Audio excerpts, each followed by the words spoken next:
মাছের পাতিয়া। রুই মাছগুলিকে কেটে ধুয়ে ভালো করে পরিষ্কার করে নিয়েছি আর তার উপর থেকে নুন, হলুদ গুঁড়ো, তেল ছড়িয়ে হাতে দিয়ে ভালো করে মেখে নিচ্ছি।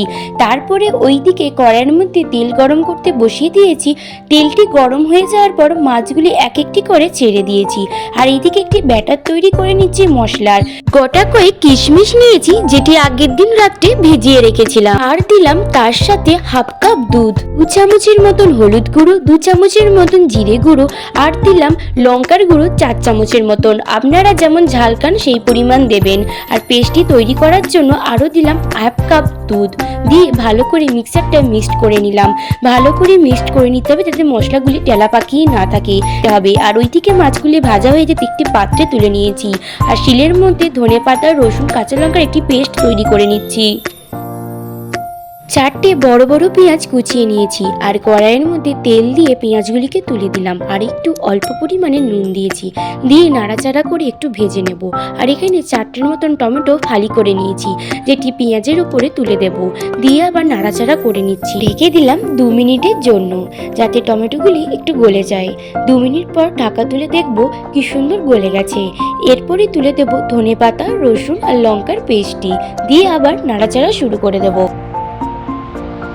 এরপর যেই আলুগুলিকে সেদ্ধ করে রেখেছিলাম সেগুলিকে মশলাটির উপরে তুলে দেব, দিয়ে ভালো করে নাড়িয়ে নেব যাতে মশলাটির সাথে আলুটি ভালোভাবে মিশে যায়।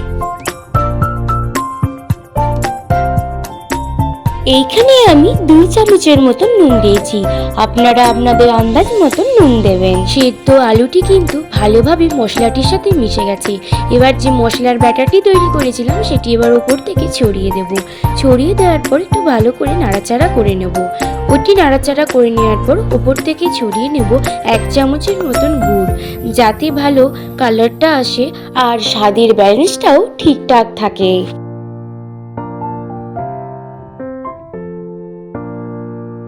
গুড়টি দেওয়ার পর ভালো করে একটু নাড়াচাড়া করে নিলাম।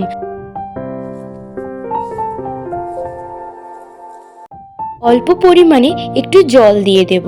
জল দিয়ে ভালো করে একটু নাড়িয়ে নেব।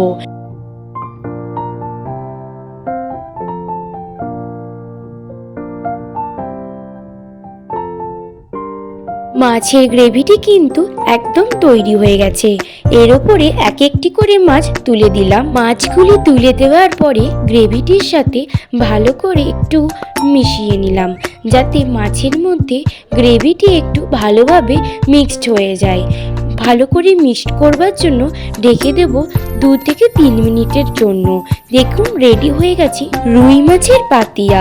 খেতেও যেমন সুন্দর, দেখতেও তেমন সুন্দর। ভালো লেগে থাকলে ভিডিওটি শেয়ার করে দেবেন। আজ এই পর্যন্তই।